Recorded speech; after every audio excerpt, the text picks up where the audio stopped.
Ladies and gentlemen, good afternoon. Please welcome to the stage a member of AFA's Emerging Leader Program, John Thompson.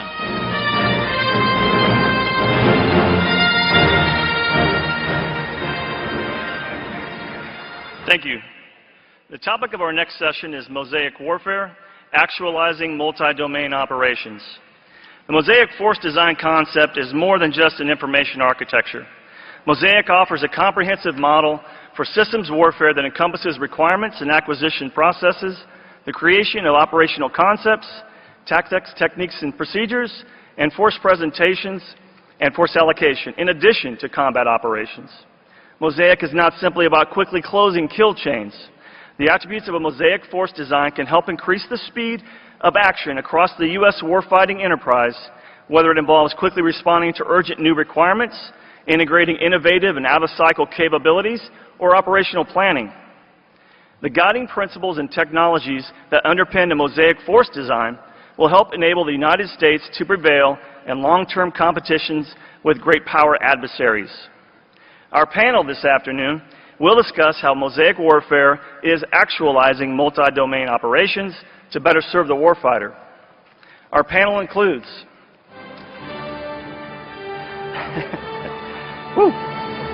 Lieutenant General David A. Deptula, United States Air Force retired, Dean, AFA's Mitchell Institute for Aerospace Studies. Yeah.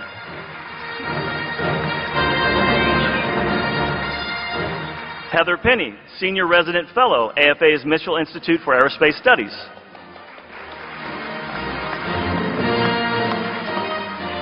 And Dr. Tim Grayson, Director, Strategic Technology Office, Defense Advanced Research Projects Agency. Copies of their bios are in your program. Before I turn it over to Heather Penny, please remember Slido.com with the code AWS20. Ma'am?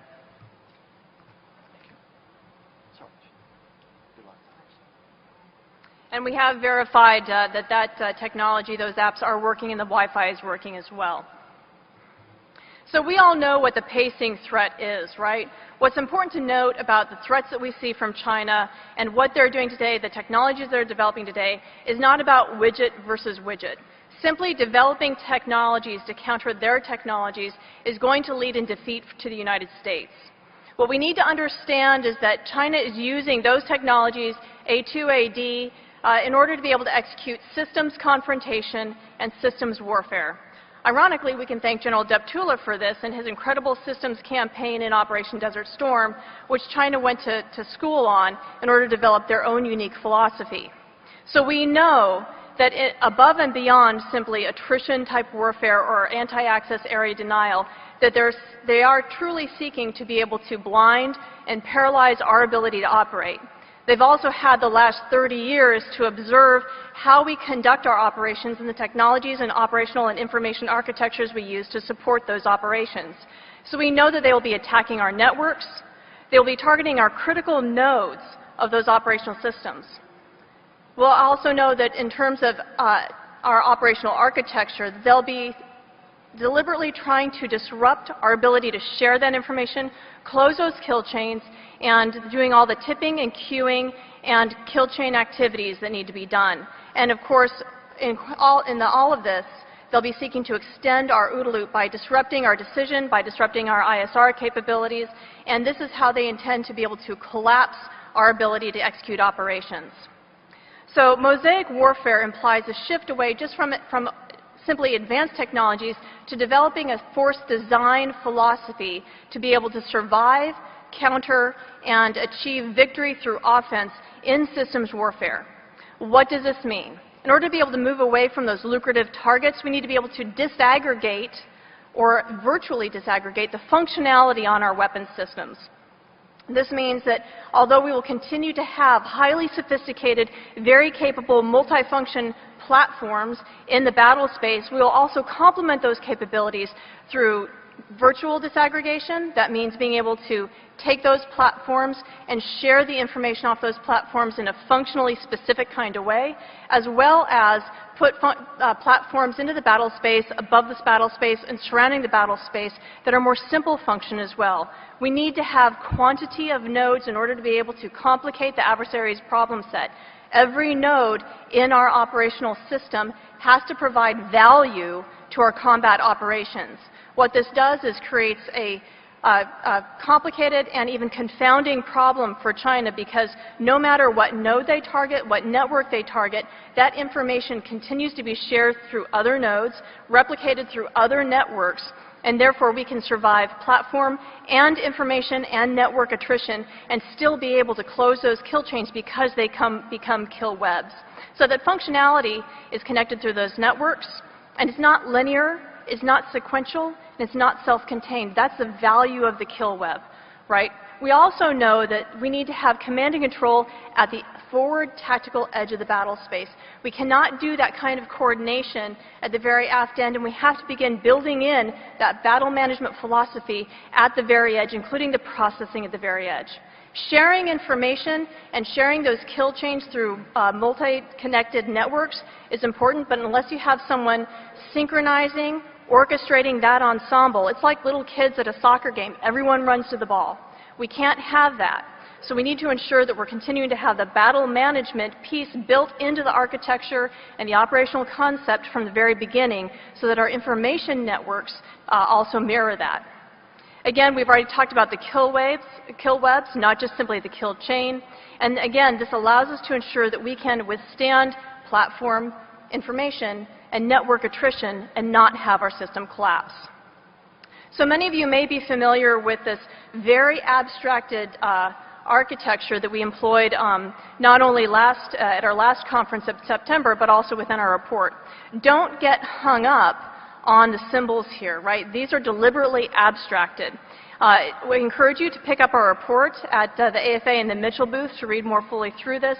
But what we've done here is truly tried to demonstrate how you connect the observation nodes, all of our sensors across the battle space, in LEO, in the battle space, around the battle space. How do we begin to connect those so that they can cross-queue, collaborate, upgrade information, be able to send that to an orientation node that can begin to build that common battle space picture from the tactical edge backwards. The decision nodes are battle management elements. They need to have decision aids, probably powered by artificial intelligence, to help them begin to orchestrate that ensemble of capability. And then finally, our action nodes. So how do we, again, begin to share and connect all of that information across the battle space in a way that always provides resiliency regardless of what the adversary is doing to pressure us? So that is a recap of our Mosaic warfare study.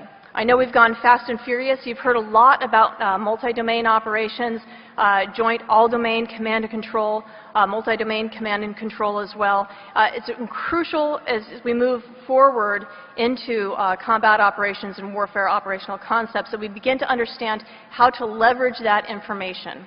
So to continue this conversation, I'll sit down. I'd like to begin the dialogue with General Deptula and Dr. Grayson.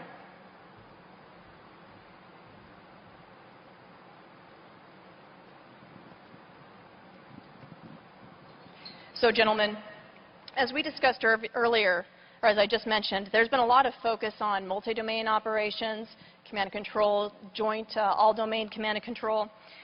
How do you see these initiatives as connected to your vision for Mosaic warfare and combat cloud? Dr. Grayson?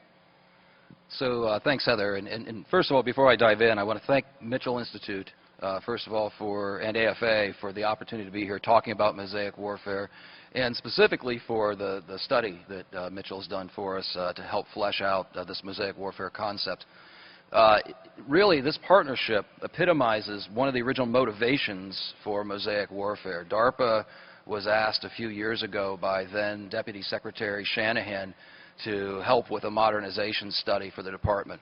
And one of the key findings that came out of that is the need for a mission-centered approach to modernization.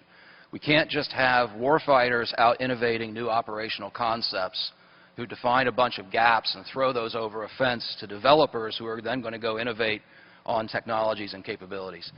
The whole concept of a mission-centered department is to get both sides at the table. And this partnership here represents that. So DARPA's there driving the technologies, and Mitchell's been helping us put that in a warfighter's construct. So to that end, and to your question, Heather, I really see, first of all, I was incredibly excited by the comments in the MDO panel this morning. They caused me to rethink everything that I'm going to say today, but we're perfectly aligned. They were great straight men for what we're doing. I fundamentally see Mosaic as building some of the technologies to enable those concepts of JADC2 and MDO. We're trying to build those piece parts that enable all of the aspects the generals talked about this morning that are necessary for those multi-domain operations.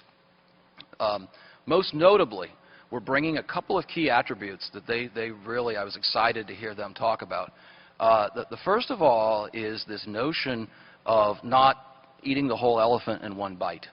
We are specifically trying to develop technologies in Mosaic that allow us to build pieces even out of things we have today. How do we create federated systems as opposed to waiting until when we have the next, the ideal architecture? Because frankly, I tell you, even if we do a great job building the ideal architecture, it'll be for one instance in time, and a couple years later we'll think, wow, we need to go build a new architecture. So we need to be constantly evolving. We need to be constantly adapting in a very federated manner. So that's a key attribute of Mosaic. We're also working on building technology, using technology to get at that human cognitive problem that they mentioned as part of MDO and JADC2.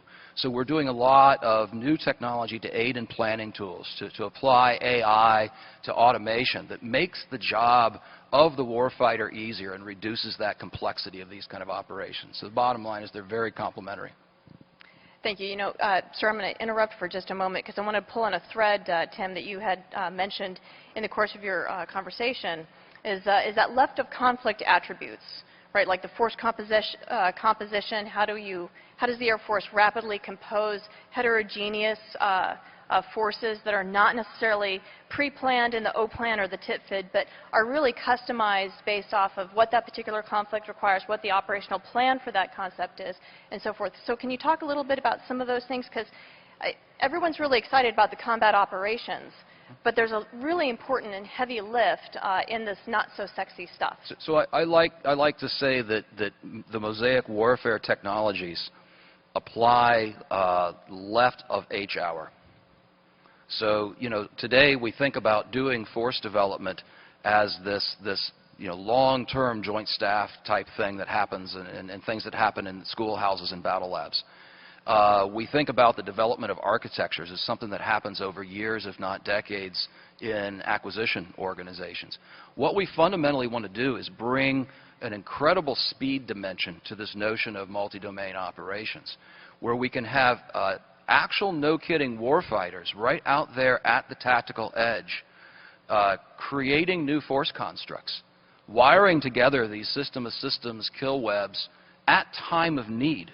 Think about building a machine-to-machine kill web the same way today you do the planning for your next ATO cycle and doing mission planning. Make that technical element a piece of mission planning, and that's what we're trying to enable.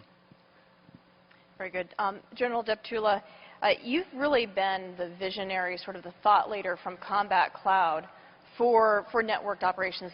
So for me, multi-domain operations, joint all-domain command and control very much has its foundation in Combat Cloud. But lately we've seen the chief and the secretary make some serious trade-offs in the budget between force structure and the foundational technologies for networked operations. So can you speak to this potential as well as some of the risk involved with these decisions and trade-offs? Yeah, thanks for that not-so-softball question in front of the Air Force leadership. I think everyone in here is very familiar with the fact that both the Secretary and the Chief of Staff have stated over and over and over again that the Air Force has been given much more mission then it has been allocated resources to accomplish that mission. Now, this situation applies to both near-term challenges and long-term challenges. A couple of years ago, Congress asked the United States Air Force and a couple other folks to do an evaluation of just, okay, what does the Air Force need to satisfy the demands of the national defense strategy? The response was 386 operational squadrons. What we have today is 312. That's a 24% deficit. So the challenge becomes, okay, how are we going to deal with this situation? To the essence of your question, the leadership of the Air Force was sort of obliged to take a look at the significance of future challenges versus current challenges. And as long as the Department of Defense continues to obligate funding inside service stovepipes, the leadership took a calculated risk in shifting and basically retiring old systems and capabilities to free up the money to invest in future capacity and capability to the tune of $21 billion in the FIDEP. So it is a challenge, but here's the fact of the matter. You know, the Congress, the American public, the entire defense enterprise can increase the size of the defense budget. By the way, my answer applies to a degree to all the services, but none has been as affected as much as the Air Force. But we got to be pragmatic, too. We don't see that happening in the near term. The other option is we can reduce the demands of the National Defense Strategy. Likelihood of that happening is not very great. We can continue to accept risk, as we have in this disparity between what we need and what we have, as we have over the last 2-3 decades. But the future is getting much, much more dangerous. Ergo, that's why the leadership made the decision that they did. And we're going to be in this quandary until the department begins to see the reality of what I just laid out for you and begins to look at analysis across the services to invest in what best meets the needs of the challenges of this new national defense strategy. And how do you see the roadmap that the Chief and the Secretary have laid forward, as well as the good work that everyone's been doing on JADC2? How do you see that connected to your original vision for Combat Cloud, and now as we've developed Mosaic and moving forward with that?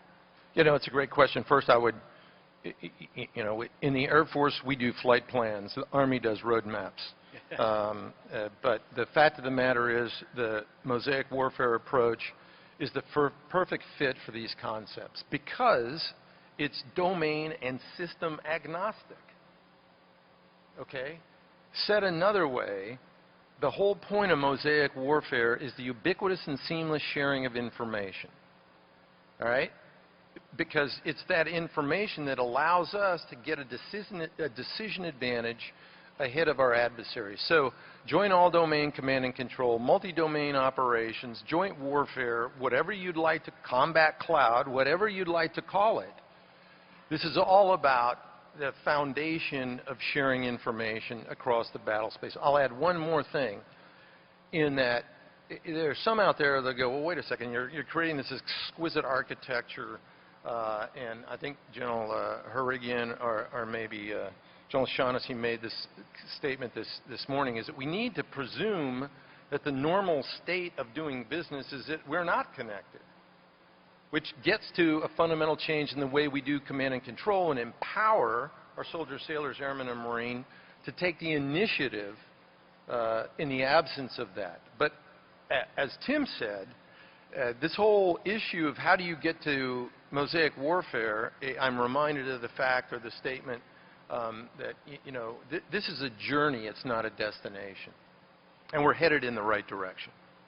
And if I can just pile on that a little bit, I think what Dave just said is an absolutely critical point. We can't wait for perfection.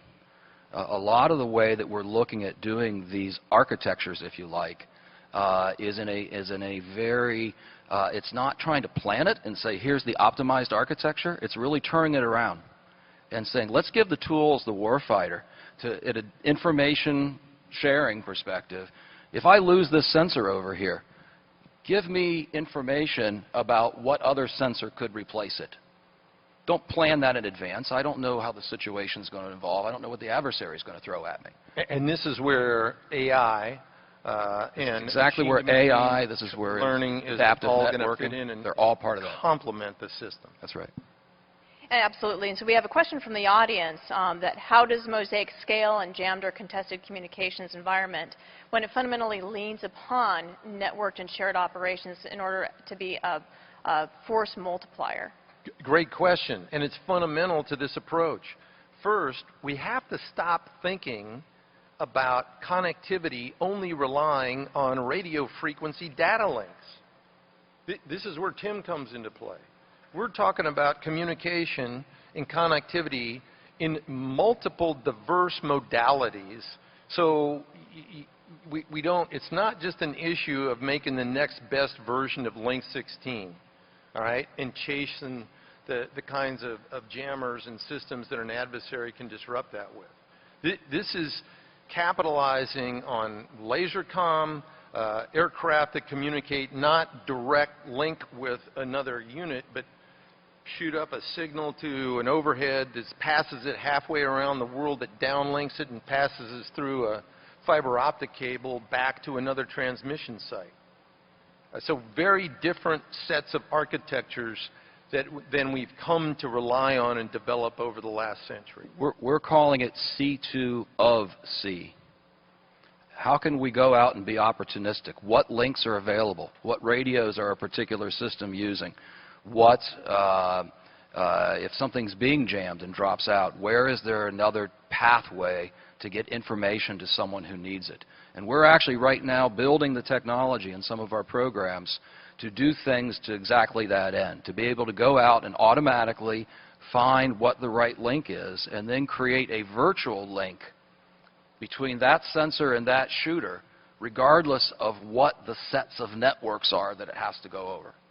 Well, and I think also the ability to have graceful degradation in operations, right? So this is one of the reasons why I personally believe that we're not going to have the kind of centralized control and execution that we've been experienced over and been habituated to over the last 20 years.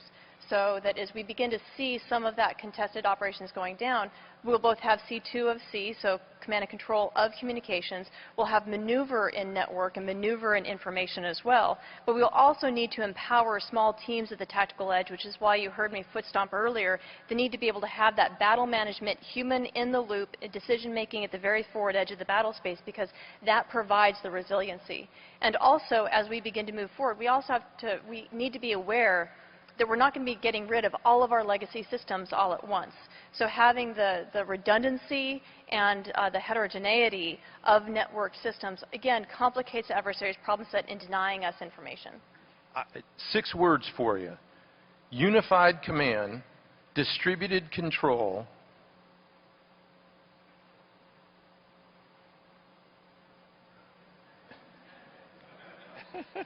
decentralized execution. That's what happens when you get old. I didn't want to mess up my 6-word count. But that's what we need to move toward. Everyone needs to understand that we've got a unified plan. Everyone's on board. Everyone understands it. This is the whole notion of mission command, mission type orders.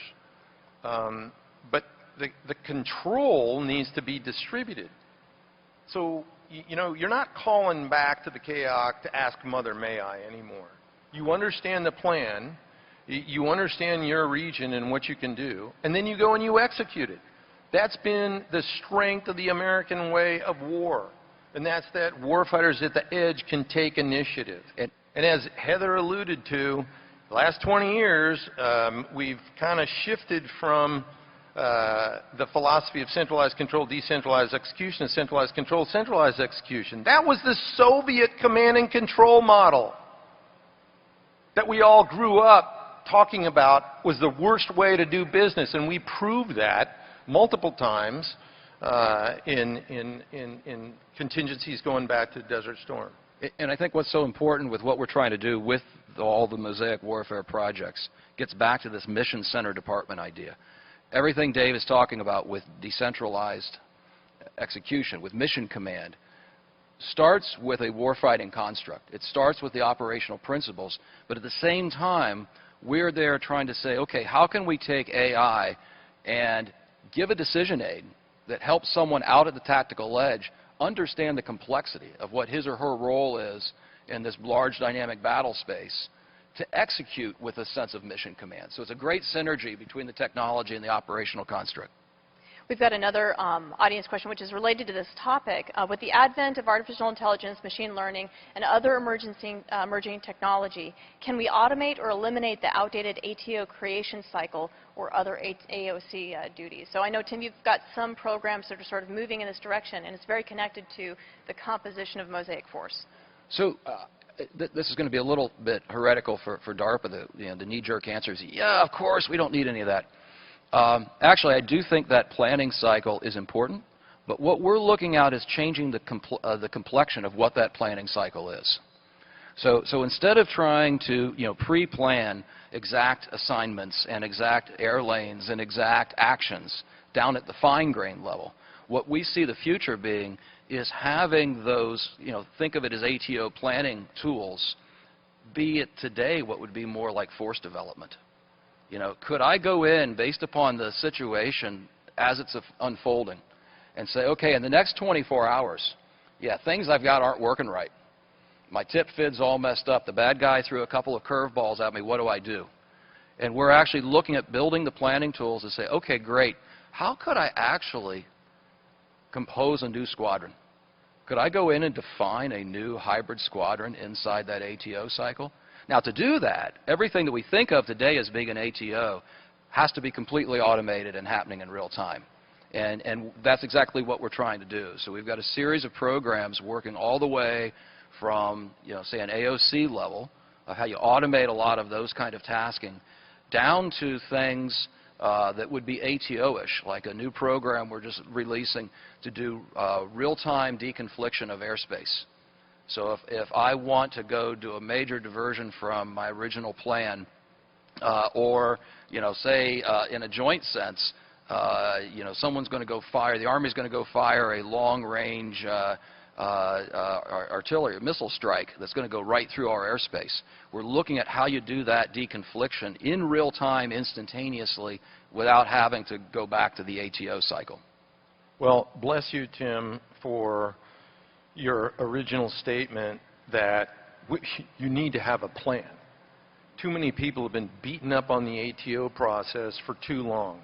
Look, we collapsed it from 72 hours to less than 24 hours back in WW Desert Storm. Okay, how long is the Army components planning cycle? Anybody know? Or the Marines? Or the Navy? Days, weeks, months. All right, so yeah, we need to get to as close to real time as you can, but you still need a plan. The plan is nothing more from a starting point from which one can begin to deviate. But until everyone understands what the plan is, it's difficult to achieve unified execution. So as we move into the plan and having more adaptive planning and collapsing that time cycle, we have a question about combat support, the combat support community in Mosaic Warfare. So is that a weak link? So you've just touched on one of my soapboxes.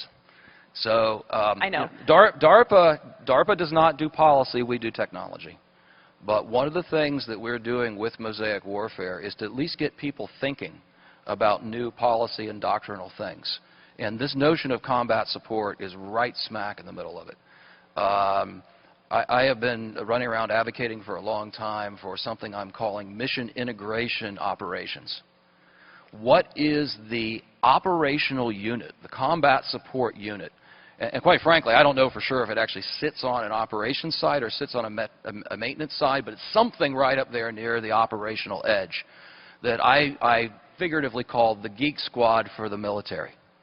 What is the technically empowered unit that if we're doing things like, oh, I've got to rejigger this plan that normally today would be years in advance. I've got to reset whatever kinds of AI rule sets were going into my adaptive comms or in my autonomous systems. something we may get further into in the discussion if we have time. The training element. Someone who can take, I love the question earlier about the young officer who was asking about video gaming. How could we take something, say, for example, like a video game environment and tee that up to go in and train the airmen who have to go fly that fight with a whole bunch of new things just put in front of him or her? Okay? That combat support element, that mission integration unit is going to be critical. And right now, in our current force structure, and frankly, in our current way of doing resource planning, it doesn't exist. It lives in the seams. Is it technology? Is it operations?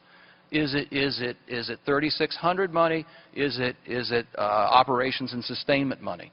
I will put a little bit of a shout out to one of our more mature programs that has built a tool called Stitches. And without being, geeking out into the technical weeds, it is software that writes software. This problem we talk about with interoperability and our boxes not understanding each other and systems not being able to pass the data to each other, this Stitches tool generates the software that does auto-translation. So you can take two incompatible things and have them work together machine to machine. Now, that still takes a human to use that tool. And to use that tool is the equivalent of, for instance, in the EW world today, where you talk about making mission data files. So you could think about having translator patches that are just like mission data files. One of the things DARPA is doing, working with the Air Force, is helping to transition this technology in an incredibly, I think, incredibly unique way. We're helping to stand up what we're calling the Stitches Warfighter Application Team, which, if everything works out, will live on sort of the ACC operations side of the world, not the RDT&E acquisition side of the world. Specifically there to work on promulgating this type of combat support tool out to operational elements. And since you stepped on my soapbox, I'll say one last thing about this. I've got to give kudos to the Air Force for being way out in front on this type of issue with the creation of the software engineering squadrons and the software engineering groups. That was one of the last things that Secretary Wilson did before her term ended there, and absolute kudos for doing that, because I think that gives us a beachhead for this kind of combat support. Just real quick, so we can get some more questions. You heard General Brown this morning talk about the importance of logistics in the Pacific. Well, logistics is important everywhere, but the fact of the matter is, and what he related is, look, we're still conducting logistics and treating it as we have in the last century. And Tim is working on trying to change the technologies and concepts so that we can become much, much more agile in the distribution of materials that are fundamental to warfare. You all are familiar with the statement that, amateurs talk tactics and professionals talk logistics. And that's true, because we can't conduct and execute those tactics without the proper logistical infrastructure. And since you brought up logistics, I mean, the program that we have in logistics is about information, back to Combat Cloud, information about logistics. It's a logistics essay.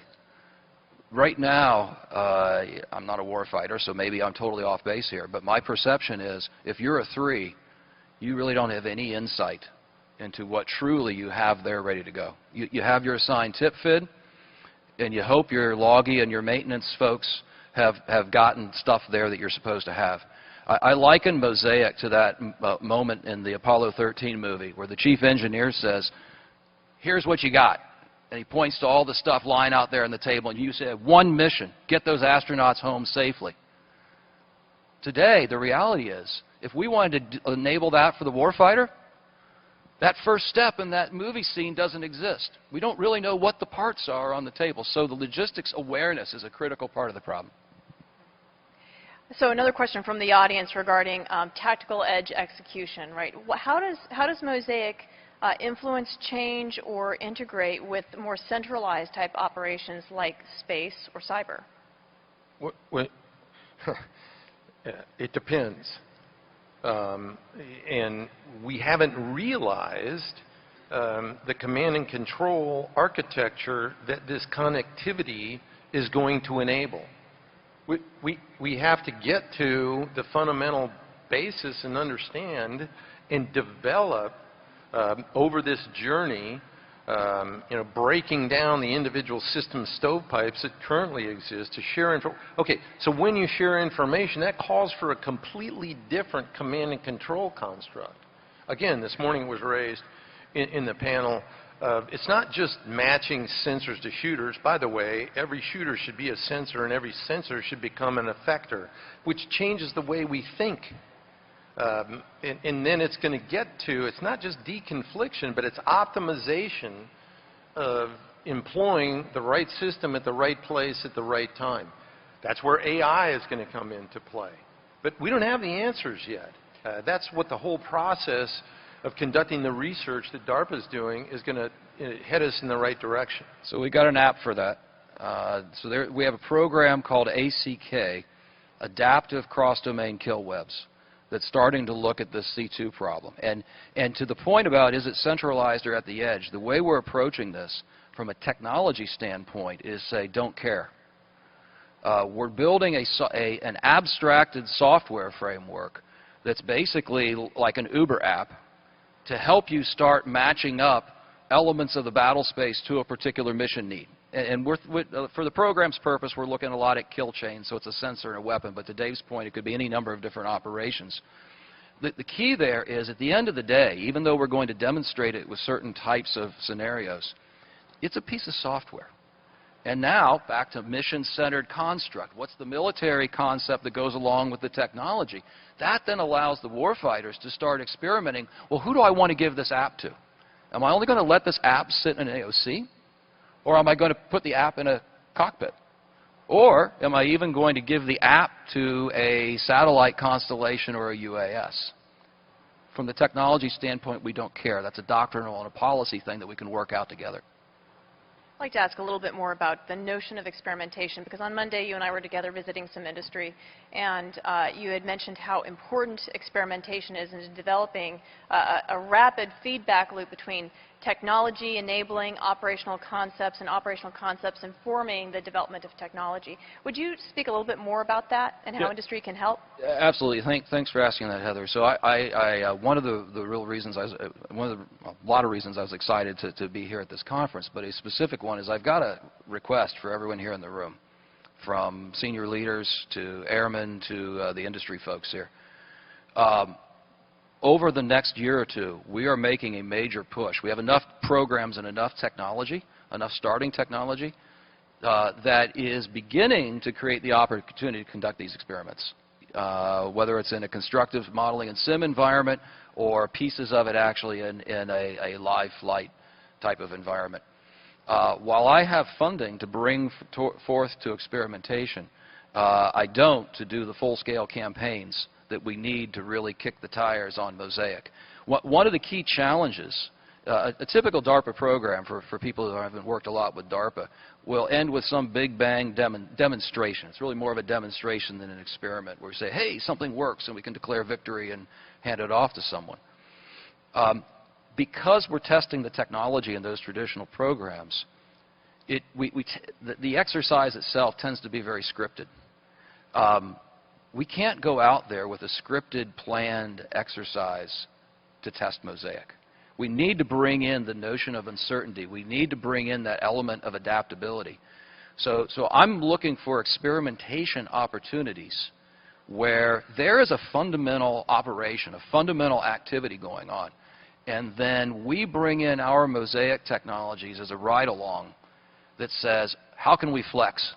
How can we use these tools to allow those warfighters to stop what they're doing at this moment, go build this separate kill chain, and then go back to doing their fight, as opposed to doing this dog and pony type standalone thing. So we're looking for opportunities to partner with people, whether that is military exercises, whether it's war games and experiments, and certainly to your folks from industry. We're asking everyone out there that has the resources that if there are things you're doing to experiment with your own technologies and there are opportunities to partner there, we'd love to talk to you. General Deptula, as we worked through this Mosaic research together, we clearly focused a lot on the air component. But from your experience in Desert Storm, when you were dealing with the other different components, air and sea, land, I would really appreciate, and this is a question from the audience, hearing a little bit more of your thought on how JADC2 may impact the Joint Force Command and Control structure. If everything is talking to everybody and it's completely agnostic regarding what domain it's coming from, what does that then mean for the Joint Force components? It's an excellent question, and I'm going to approach answering it by going back to some fundamentals that I think everyone in here understands, but too few folks on the second and third floors in the Pentagon and across the Potomac over in that big Capitol building don't necessarily understand. And that is fundamental to the notion of jointness is the importance of the separateness of each of the services. Jointness is not homogeneity. It's not going along to get along. Jointness is using the right force at the right place at the right time. And so a Joint Force commander, if he or she is performing their duties appropriately, they'll reach out and they'll look to each one of the service components and ask the soldier, sailor, airman, marine, and depending on the case, Coast Guard person, how can you bring your expertise and perspective to solving this joint force challenge that we have? So we have to be very careful, and I think perhaps the fundamental incentive for asking that question was, well, we are moving to a much more homogeneous set of operations. No, that's not the point. It takes 25 years to build a competent division commander, a surface action group commander, a Joint Force Air Component commander, or a Marine Expeditionary Force commander.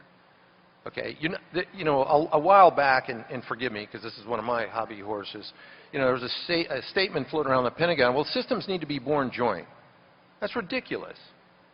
You can't be born joint. You need to have the separateness to bring together those perspectives in order to come up with an optimal plan.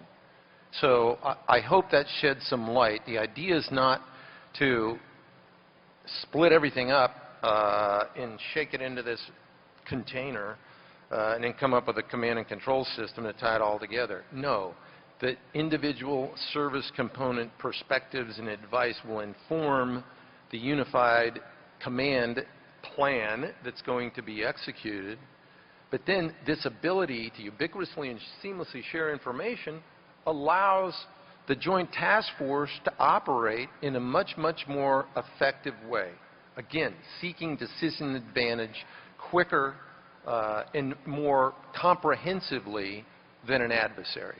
And that's exactly the way that we're building looking at building the tools. One of the I mentioned that ACK program earlier. The way we envision that joint battle space playing out is the default, and this gets back to the ATO question as well.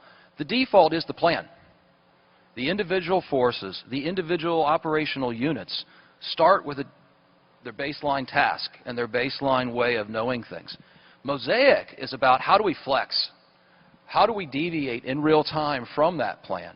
So that joint command and control then becomes something that's by exception. The issue is, boy, I want to be able to really grab hold of that thing and do it fast, not have to go back to some committee to figure out, okay, now we're going to go be joint. That's where I would say the ability to do that at the instant is where there's a nature of a joint being born joint enabled, but not common.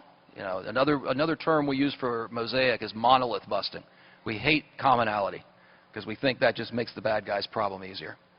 Absolutely. And ultimately, Mosaic warfare is about confounding, not just complicating, but confounding the problem set for any adversary, and doing so in an unpredictable and a surprising manner that always leverages the power of information in order to be able to create surprising and unpredictable, uncertain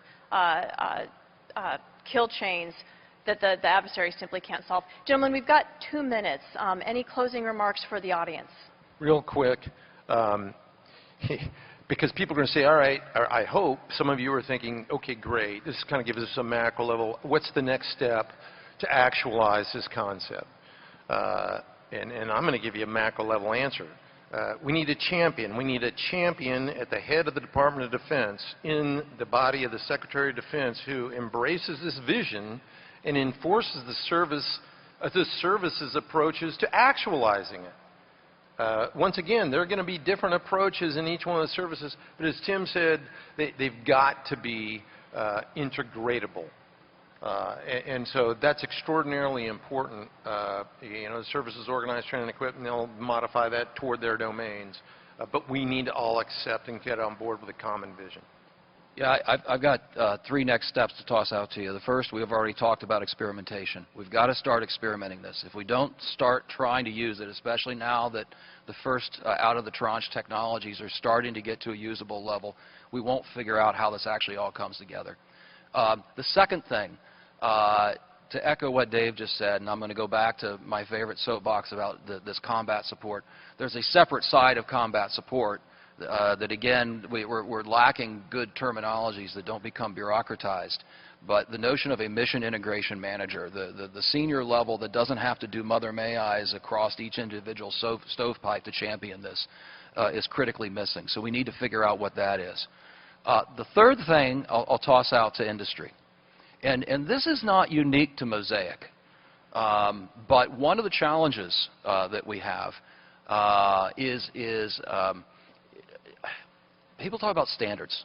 You know, I want standard. I want to know what the standard is. I want to know what the common thing is that we all have to comply to. That's not what we need, because that locks us into a monolith. But what we do need is best practices. Okay, so if standard means best practice, then that's what I need all of you in industry to think about for the next step here. To make things more ready to be interoperable, one of the things we've seen is that when we go do these integration hackathons, most of the work is the homework done in advance. Most of the program offices and vendors don't understand their own systems. Figuring out what interfaces they have and characterizing those interfaces is hard. Build clean interfaces. I don't want a government-owned interface. I don't want you to comply to a standard, but build a clean interface and understand it. Write software that's partitionable. One of the ways we get to the services, each understanding what they're going to do, is to use what the commercial world calls microservices. That's the way Uber does what they do. So the new software can be this headless thing that plugs into people's individual systems. And then the third thing from a best practice is user experience. In our acquisition process, you know, we don't have a requirement that says make software that doesn't suck. But in the commercial world, that's the single most important thing. And it's one of the reasons our training problem is so hard.